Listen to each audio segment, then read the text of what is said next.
महामुनि विश्वामित्र ने तिनकों और पत्तों के बिछौने पर सोए हुए उन दोनों कुकुत्स्य वंशी राजकुमारों से कहा, नरेश, राम तुम्हारे जैसे पुत्र पाकर महारानी कौशल्या सुपुत्र जननी कही जाती है। ये देखो, प्रातः काल की संध्या समय हो गया है।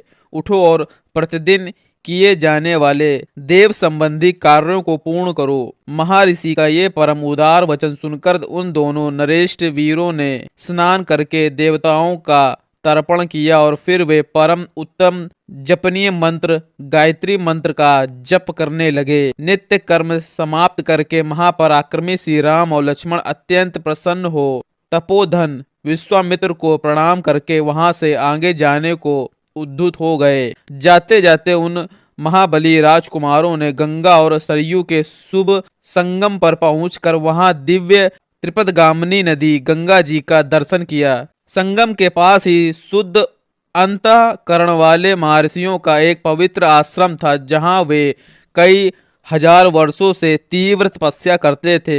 उस पवित्र आश्रम को देखकर रघुकुल नंदन श्री राम और लक्ष्मण बड़े प्रसन्न हुए। उन्होंने महात्मा विश्वामित्र से ये बात कही, भगवान, ये किसका पवित्र आश्रम है और इसमें कौन पुरुष निवास करता है, ये हम दोनों सुनना चाहते हैं। इसके लिए हमारे मन में बड़ी उत्कंठा है। उन दोनों का ये वचन सुनकर मुनिश्रेष्ठ विश्वामित्र हंसते हुए बोले, राम, ये आश्रम पहले जिनके अधिकार में रहा है उसका परिचय देता हूँ, सुनो। विद्वान पुरुष जिसे काम कहते हैं वह कंधर्व पूर्वकाल में मूर्तिमान था, शरीर धारण करके विचरता था। उन दिनों भगवान स्थाणु शिव इसी आश्रम में चित्त को एकाग्र करके नियम पूर्वक तपस्या करते थे।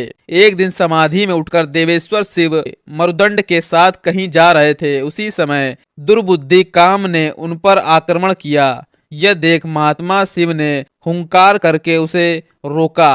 रघुनंदन भगवान रुद्र ने रोज भरी दृष्टि से अवहेलना पूर्वक उसकी ओर देखा, फिर तो उस दुर्बुद्धि के सारे अंग उसके शरीर से जीर्ण शीर्ण होकर गिर गए। वह दग्ध हुए महामना कंधर्व का शरीर नष्ट हो गया। देवेश्वर रुद्र ने अपने क्रोध से काम को अंगहीन कर दिया। राम तभी से वह अनग नाम से विख्यात हुआ।